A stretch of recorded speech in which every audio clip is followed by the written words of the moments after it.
Did it reduce taxes for that man? It reduced taxes for businesses, right?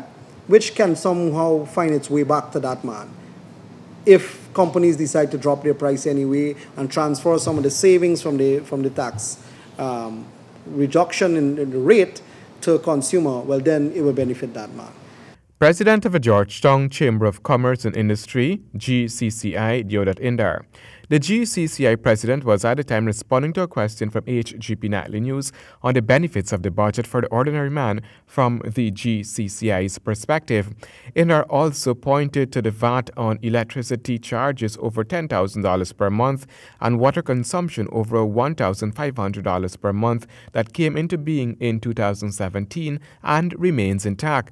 At that time, though, the finance minister said that the move should be seen as a conservative measure. VAT on electricity and water that affects that man, was it removed? You answer. If you can answer the question, I understand what the question is about, but you yourself can answer it. That impacts that man. That is cross-cutting. Those things, every household is affected by those things, right? So those are two main items. When I always keep reverting to the zero-rated list, how it moves into standard rated and exempt, because that is a consumer-based tax. Value-added taxes is consumers pay. The businesses are just collection agencies to some extent on behalf of the government under the law. So that goes to the consumers. And if there were not much changes there to some of the itemized things that were changed in 2017, well then the relief to the common man is yet to be seen. When the finance minister presented the 2019 budget, he projected that revenue collection will go up by 9.9%, with the economy expected to expand by 4.6%.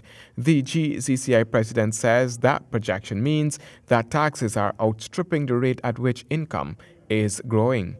If my salary increase or your salary increased by $10, which is 4.6%, and out of that 4.6%, I have to pay 9.9% in taxes. What is my net take in? That is a simple matter I've just put forward to you. Right? So this issue about taxation is not one for today or yesteryear or the last century. It's since the time of the Christ. Right? So there will always be differences between the collector and the one who's paying. Right? Our job, and you must respect that I'm the president of the Chamber of Commerce, and my members are saying that they're paying more taxes than they should, right? I'm not going to go through the details of how the taxes are extracted from their companies, because that will be another matter, right? But at the end of the day, the extra money is showing up in the government books. Nevertheless, some of the measures in support of the private sector in the budget include exemption of pesticides used in the agriculture sector from custom duty and VAT, exemption of limestone used in the agriculture sector from customs duty, exemption from VAT, aircraft engines and main components parts, and others. Handel Duncan, HGP Nightly News.